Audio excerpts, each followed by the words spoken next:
Halo guys, aku mau lanjut lagi. Jadi aku udah upload datanya karena harddiskku emang terbatas itu.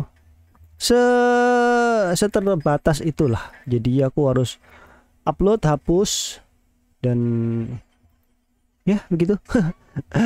Ya aku mau update data ini. Aku mau menunjukkan sesuatu namanya Nexa Chat, Nexa Message, Nexa pesan. Kirim pesan lah. Aku tadi mau bikin protokol baru. Bener-bener sepenuhnya baru, jadi aku nggak mau pakai protokol yang sekarang udah ada. Lalu aku membuat sesuatu yang ya nama pun orang otaknya begini kan, apa aja, apalagi ada temennya, ada AI.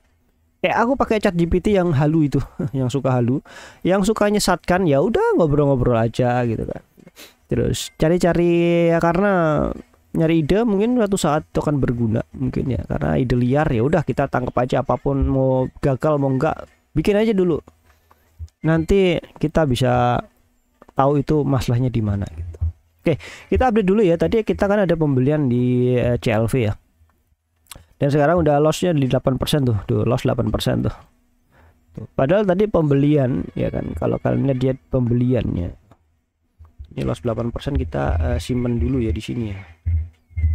Di sini loss 8% tuh dari pembelian. Tuh penjualan penjualan di ini cuma 18.000 aku beli. Apa 18.000 atau berapa? Atau 15.000? 15.000 atau 20 ribuan? Itu 15.000 tuh. 15.000. Harus beli cuma 15.000. Di interval 15, di OVHLC 800. Di loss thresholdnya batas dari lossnya itu di 8%. Take profit di 20%, stop lossnya 1%. Ini 1% bro, nggak dapat. Padahal dari kondisi wajib ya, ini udah sedemikian rapinya gitu kan. Semua aturan udah dipenuhi, tapi itu tadi market gak ada yang tahu cuy. Ini aja udah dari volume udah harusnya udah oke. Kita lihat dari ini kan penjualan udah hancur ya. Kita udah ini sampai hancur dia, udah hancur. Kita pembelian. Nah, pembelian tuh. Kondisi pembelian tuh udah tercapai semua, bayin aja tuh. Kita kondisi sini. Trading strategis entry buy.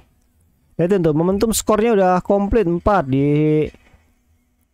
RSI, 5 di atas, di itu di atas 50, di 58 ya.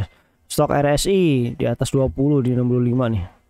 Jadi stok K dan D-nya di lebih dari D maksudnya. Kurang dari 80. Lihatin tuh, udah bener. Trend skornya lihatin tuh, naik semua. Dari 15 menitnya naik, 1 jamnya naik, 4 jamnya semua naik. Udah sempurna banget ini kan. Ini ada salah nih kayaknya sih. Tuh intinya naik semua lah. Terus volume skornya lihatin tuh. Volume average-nya ya udah plus naik. Volume turunnya belum kecapai, volumenya udah dapat semua di skor. Strukturnya udah bagus nih. Harga asar di atas harga, kurang dari harga, dan price-nya dari harga sekarang di atas EMA, plus volume spec-nya ada. Cuma supportnya nggak deket karena udah tertinggi kan. Total skornya udah mencapai ini. Kita kan minimum di 12 ya skornya. Ini minimumnya 15, sudah tercapai sekali. Nah, di sini ada kondisi wajib nih. Yang nggak ada di sini tapi harus ada. Price EMA, volume spike, volatile minimum udah kecapai. Tren ininya udah naik, tren 15 menitnya udah naik. Udah nggak ada apapun yang bisa menghentikan untuk melakukan pembelian. Tapi kenyataannya apa? Rugi 8%. Nah kan? Ini pentingnya testing ya kayak gini. Jadi kondisi pasar itu nggak bisa ditebak. Jadi suatu hal yang kelihatannya manis, naiknya bagus, nah itu kan jebakan. Biasanya mereka udah distribusi di sana cuy. Kayak gitu. Ya, itu cuman update aja karena ya mainnya segitu. Tadi aku malas mau ngelakukan testing ya kan. Cuman sembari tadi bikin video, itu pun baru 23 menit yang lalu, apa setengah jam yang lalu. Ya kan? Baru setengah jam yang lalu. Dan udah minus gitu. Tuh. Ya itu ada toleransinya yang aku kasih. Kalau udah lewat dari situ, harga udah hancur harus jual, nggak ada hal. Ada toleransi ya itu di 15%, dan kalau misalkan belum exit sama sekali itu berarti udah kebablasan, Bro. Nyampe ke 20% itu berarti udah kebablasan. Ketika aku udah mau exit tapi nggak kecapai, harga langsung jatuh, ya nggak bisa ngapa-ngapain lagi. Beda 5% mau ditaruh di mana gitu. Ya itu nama pun analisa udah seperti itu ya. Jadi seperti itu pokoknya, mau gimana ya ngomongnya ya. Nggak bisa disalahkan. Tapi kalau nggak pernah dicoba, kalian nggak akan pernah ngerti kondisinya seperti itu. Kita akan tutup ini biar nggak berat.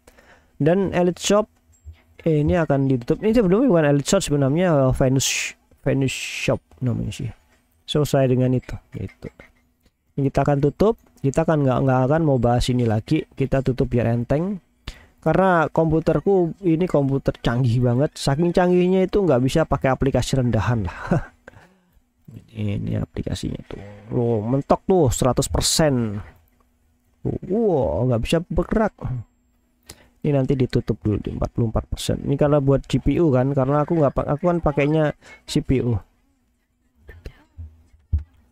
Terus apakah harga sekarang yang setelah kita jual dia naik lagi? Biasanya seperti itu, Bro.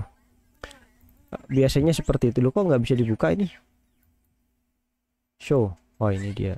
Kita stop dulu. Biasanya habis dijual dia itu naik. Biasanya seperti itu. Itu udah fenomena aneh ya. Kita nggak bisa ngomong itu. Aku juga nggak ngerti kenapa seperti itu. Tapi kita hari ini nggak mau bahas itu. Itu udah mau dibahas sudah tadi sih sebenarnya. Kita akan ngebahas namanya mana ya? Nexa, pengiriman pesan. E2EE. E2EE itu encryption end-to-end. Ngomong end-to-end encryption, pengiriman dari kirim sampai terima itu di enkripsi. Nah, di sini kalian aku share dikit ya. Aku mungkin juga baru tahu sebenarnya. Pikirku end-to-end itu ya karena aku mau adaptasinya pakainya Bitcoin. Kalian bisa ngeliat nih protokolku ini. Kalau kalian mau bikin sesuatu mungkin ini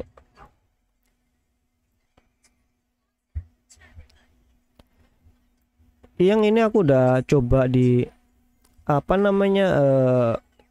pakai AI untuk validasinya. Ini memungkinkan terjadi, cuman aku gagal. Terlalu rumit polanya, zero trustnya, arsitektur. Aku mau pakainya terdistribusi, jadi pakai peer to peer. Jadi servernya ya kayak sekarang lah kripto lah. Aku tuh terinspirasi banget namanya Bitcoin gitu kan. Meskipun Bitcoin kalau sekarang ya, pemahamanku sekarang ya kan, sejak ada AI, jadi aku punya kayak akselerasi dalam cara belajar tuh cepat banget, lebih luas. Aku banyak mencari sesuatu hal yang dulunya aku mungkin nggak bisa temukan. Dengan AI aku bisa cari itu semua.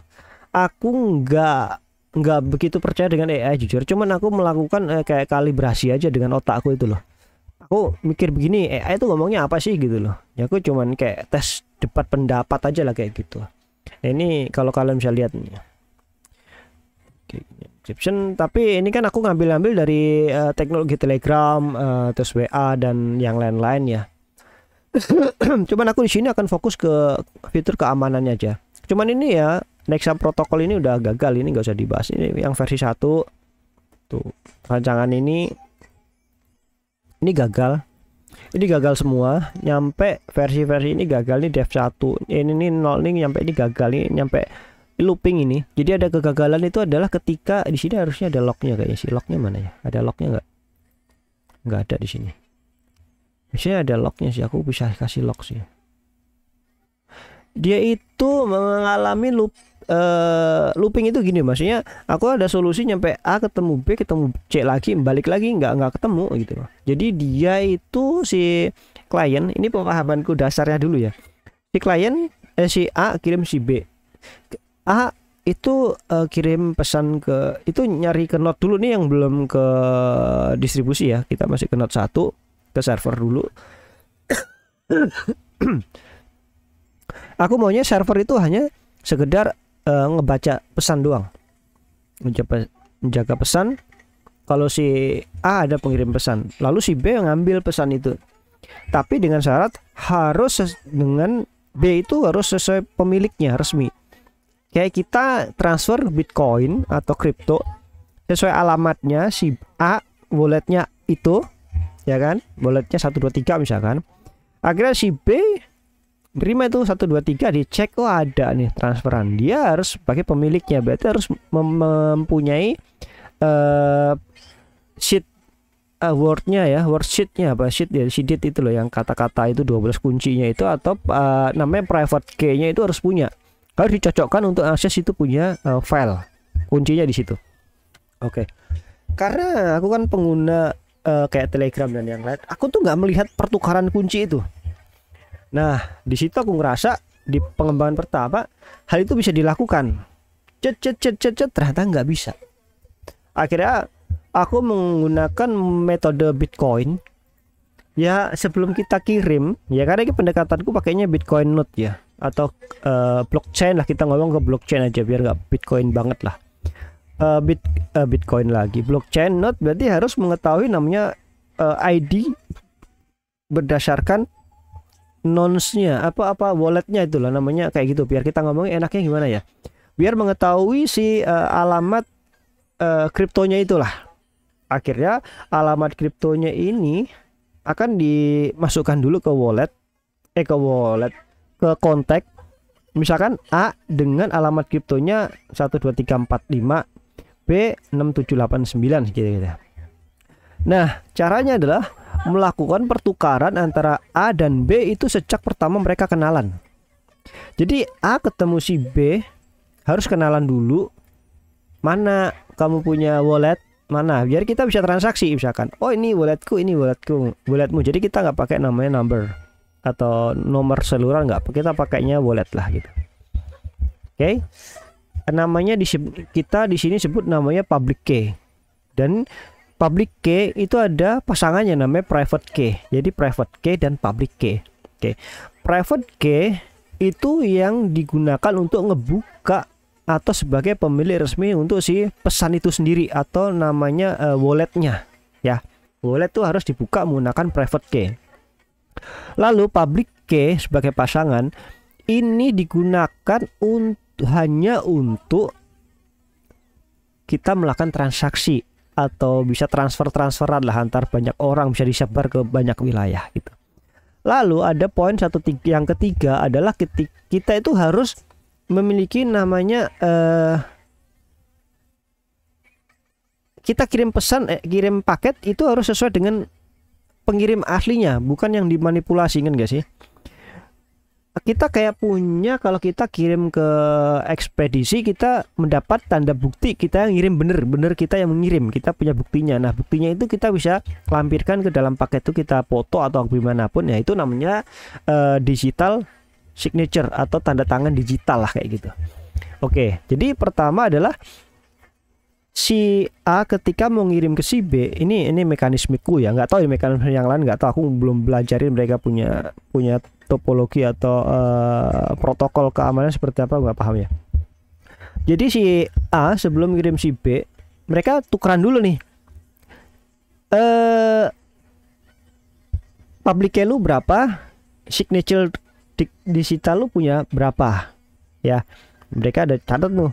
Berarti kalau si A ini signaturenya sini, terus public key-nya modelnya ini, berarti kalau terima dengan public key ini, signaturenya ini, berarti punya si A.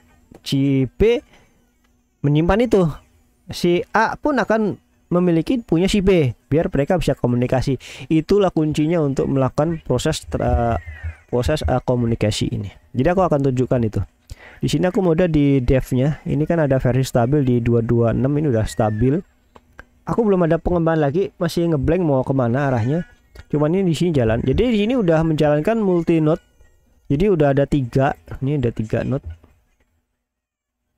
Tuh ada 3. Tuh ada. Ini node 1. Ini di localhost semua. Aku sih belum pointing keluar kandang ya.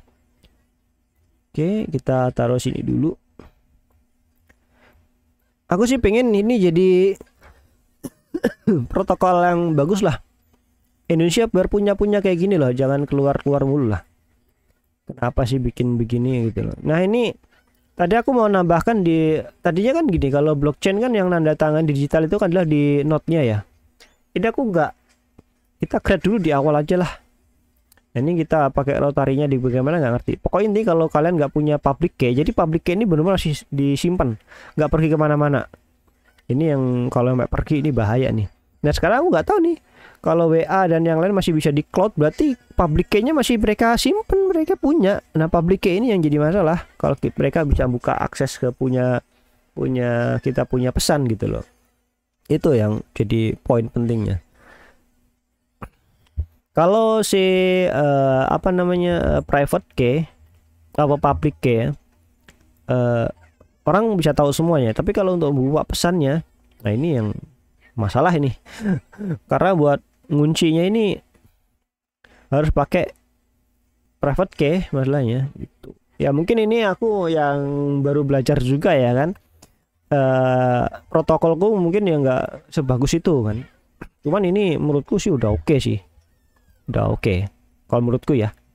Terus kita jalankan ini ada apa ya? Kayaknya kita. Nah di sini kan ada database itu. Database-nya ada node 1 2 3. Ini bisa dipisah, kalian bisa pakai banyak di tempat yang lain pakai 192 atau IP yang lain. Pokoknya intinya IP portnya itu di forward aja. Nah ini pakai udah terakhir tuh aku pakai mode Gossip protokol. Dan sekarang ini kayaknya yang aku daftarkan apa? Oh C1 dan C3. Ya, aku nggak mau create lagi sih, males aku create-nya. Tapi kalau misalkan kalian pengen tahu ya, ini aku tunjukkan nih. Kita ini kan 1 2 3 nih. Ini kan 1 2 3, kita bikin 4 dan 5 atau 1 dan 4, oke. Kita buka 1 ya, 4 dulu ya. Kliennya mana? Klien run-nya. Nah, klien run. Nah, ini dia. Udah punya di sini, kita bisa C1. Ya, ini saya nama aja, siapa boleh. Ini publiknya, ini aku kita pakainya defaultnya ke 55 ya. Berarti ke node 1. Ini pakai password. Nah, ini harus kalian kasih ke lawan si punya apa namanya? Teman kalian yang buat komunikasi. Kita jalankan lagi, kita create namanya C4 karena C4 belum ada ya. C4 kita arahkan ini kan di 55 56 57, kita tunjukkan ke 57, kita misalkan tembak ke 57 ya node-nya ya. 55 57 nih. Oke, set password dulu. Oke. Nah, ini kayak gini.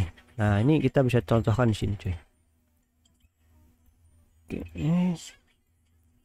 Di sini ya. Ini kalau misalkan ini kan ada C1, di sini C4 nih. Ya. Itu C4. Nah, public key-nya ini nggak pernah pergi dari device. Yang dikirim itu hanya public dan signature. Sorry, aku ngomongnya salah ya. Private key itu nggak pernah pergi. Yang pergi itu hanya encryption-nya public key sama si signature key. Oke. Ini yang harus tahu. Misalkan kalian gini. Ini kan udah dalam satu jaringan nih, satu node nih, 1 2 3. Misalkan node 1 mati atau node yang lain mati, dia bisa langsung pointing ke sini. Nggak boleh kenceng-kenceng. Jadi ini bener-bener jaringan yang nggak terpusat, jadi decentralized. Oke, kita coba ya, kita kirim ke C. Nah, kita send C1 halo. Ini kita masih manual tuh. Tidak ditemukan public key untuk ke C1, jadi kita harus butuh public key ini. Oke. Caranya bagaimana? Caranya di sini ada namanya, ini kan list nih. Kita bisa ketik di sini list untuk melihat. Ini kenapa rumit sih? Nah, ini list. Nah, kan belum ada tuh. Emang kurang panjang atau gimana? Kenapa dia nggak auto ini ya? Dia harus di add dulu. Harus minta tuh ke C1 dulu. C1. Lu punya public key berapa? Nih public key dulu. C1 spasi public key. Lalu dikasih signature key-nya. Ini harus satu pasang. Oke, ditambahkan. Baru cek nih listnya ada. Ketika ini dikirimkan ke sini, ini nggak bisa. Kenapa? Nih kita coba nih. Send to C1 halo tuh. Pesan terkirim. Oke, di sini udah masuk tuh. Relay message dapat nih. Aku nggak mau ini di sini. Tadinya aku mau bikin stealth ya. Di sini hanya cuman encryption, nggak tahu dari siapa dan pengirimnya siapa untuk siapa. Tapi aku nggak mau itu. Aku maunya di sini transparan aja karena ini penting. Ini aku bukan intelijen yang menyembunyikan daftar pesan atau bagaimana. Aku nggak mau itu terjadi. Karena mau bagaimanapun, kalau mau buat kejujuran ya jujur-jujur aja lah. Kalau misalkan penjahat yang pakai ini bahaya banget kalau nyampe ada yang pakai gitu memanfaatkan jaringan ini kan. Aku nggak mau itu terjadi. Jadi tetap terlihat si A kirim ke si B ke si C dan yang lain itu wajib sih terlihat kalau menurutku sih ya. Kalau buat audit itu penting, itu bahaya kalau nggak sampai terlihat tuh. Kalau melindungi penjahat nih nanti atau sensitif tuh seperti apa sensitif yang dilindungi nggak tahu. Pokoknya selama hal yang baik, lu nggak ada sesuatu hal yang mesti lu sembunyikan, itu pikirku itu baik-baik aja gitu. Ya itu komunikasi normal-normal aja, apa sih yang mau dicari kecuali mau transaksi itu mungkin kalian intelijen atau jaringan yang butuh jaringan khusus mungkin pakai jaringan yang lain, bukan ini ya. Kalau misalkan buat publik kayaknya nggak bisa sih, aku nggak mau pakai itu. Jadi aku nggak kembangkan union protokolnya, aku nggak pakai. Oke, di sini kan si C4 udah kirim ke C1. C1 cek dong di sini di receive-nya. Nah, di sini receive. Oke. Nih, halo. Tuh. Pesan dari C4. Oke. Bisa dibaca dong. Kenapa? Karena si C4 udah memiliki pasangan dari ini. Jadi ini saya buka pakai public key karena dia punya milik, ya punya milik C1. Tetapi kita misalkan mau balas nih C4 nih, nggak bisa. Meskipun udah didaftarkan sana ya. Send C4. Oke, halo juga. Nah, dia nggak bisa. Kita harus daftarkan balik C4. Kalau C4 nggak kita daftaran, kita nggak pernah bisa. Itu cuy. Itu kita harus daftarkan dulu nih add C4.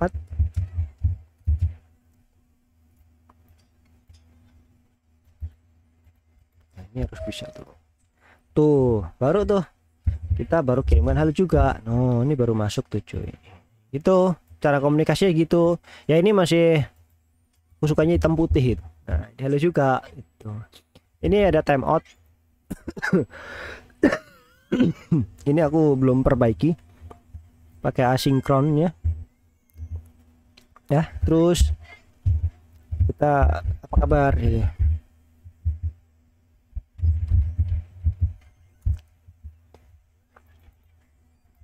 Kenapa nggak mau ya?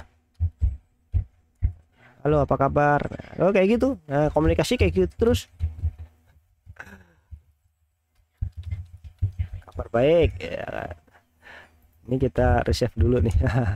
Kalau misalkan mau chatting panjang ya, belum diterima dia nih, misalkan ya kita tes 1 halo 1 nih, halo 2 nih, halo 3 nih, halo 4, halo 5, halo 6 sorry, malah kebablas halo 5. Nah ini bagaimana nanti keterimanya di sini? Nah kayak gini cuy. Pesan dari ini, pesannya gini. Nah ini yang aku belum bisa untuk mengkelompokkan ini adalah kalau dari si pesan A, B, C1, C2, C3 tuh langsung ke sini semua. Dia akan menampilkan semua pesan yang udah semua ada. Jadi semuanya itu sekali di receive tuh semuanya ada. Jadi kita nggak bisa pilih-pilih konteks itu.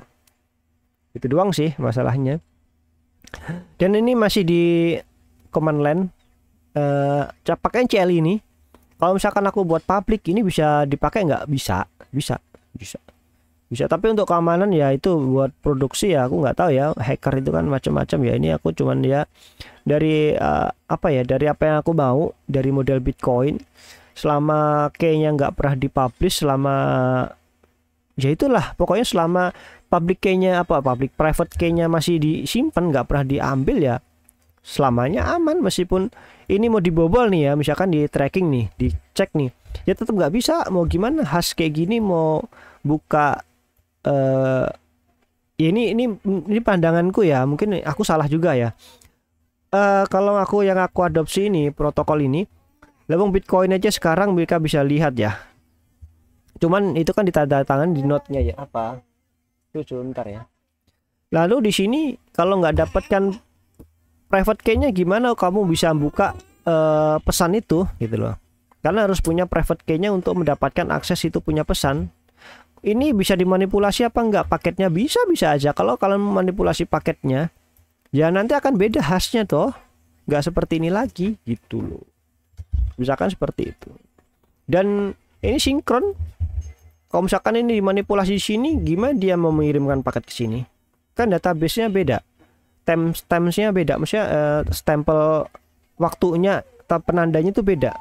Di sininya semua sama. Kenapa di sini beda baru tapi nggak ada dari user 3 yang ngirimkan? Nggak tahu itu manipulasinya seperti apa. Semakin banyak semakin kuat. Nah, di sini aku mau masukkan nanti namanya V. Nah, V-nya ini akan aku masukkan di sini buat menghidupi jaringan itu. Cuman kalau mendapatkan V itu nanti ada transaksi. Nah, aku nggak mau terjebak di area-area transaksi ini. Aku bikin pusing jujur ya. Ngurus-ngurus yang hal-hal yang aneh gitu loh. Ada duit yang keluar masuk untuk pergerakan tuh aku nggak suka. Cuman kalau misalkan ada kayak kita kirim SMS itu lebih aman. Jadi fee-nya itu nanti akan dipakai di sini. Di sini aku mau menjalankan Note 1 nih. Note 1 akan mendapatkan fee ketika ada orang kirim pesan dan terima pesan. Misalkan seperti itu. Jadi duitnya itu selalu berjalan. Kita ngirimkan pesan itu sebenarnya bayar. Cuy. Tapi bayarnya nanti buat mereka yang punya Note. Gitu. Note-nya makin ramai ya makin ini. Bisa pindah-pindah note tanpa ganti. Itu contohnya kayak gini nih. Kita quit aja nih. Kita quit. Kita tadi di CLI note ya. Kita di berapa tadi? 7 ya. Kita bisa pindah nih ke C4 ya. C4. Ini ke 554 misalnya. 553 nih. 55 berapa tadi? 556 ya. Ya salah maksudnya. Di 556 kan tadi ya. Salah aku nanti. C4 ngerebus air dulu. Kurang 1. Nah, ini ada password key-nya dulu, password key baru punya public key gitu. Nah, ini kita bisa kirimkan ke C1 lagi. Halo. Send C1 halo. Tuh, kirimkan C1 bisa tuh karena udah berubah. Gitu cuy. Oke, gitu aja ya programku ini ya. Kali aja bisa bermanfaat di masa depan dan bisa menginspirasi. Kali aja ada yang mau bikin yang lebih canggih lagi. Kalau aku orangnya memang terinspirasi banget dengan Bitcoin atau jaringan kripto, makanya hampir semua programku ini basisnya ke kripto. Dari coin game yang aku berbasis kripto, terus dari pesan juga berbasisnya kripto, terus nyampe mau jual online pun basisnya kripto. Karena dia ada transparansinya dan kayaknya ini susah dihack lah gitu. Ya tergantung lah cara ngamanin jaringan gimana. Kalau jaringannya terdesentralisasi gini ya pikirku aman-aman aja. Selama ini juga udah terbukti sih. Kita tinggal limit-limit aja di sininya. Bisa daftarkan aja IP siapa yang boleh masuk, kalau nggak boleh ya nggak boleh. Tuh. Harus ada IP publiknya yang terdaftarkan, yang bisa join. Ya kayak gitu bro. Thank you.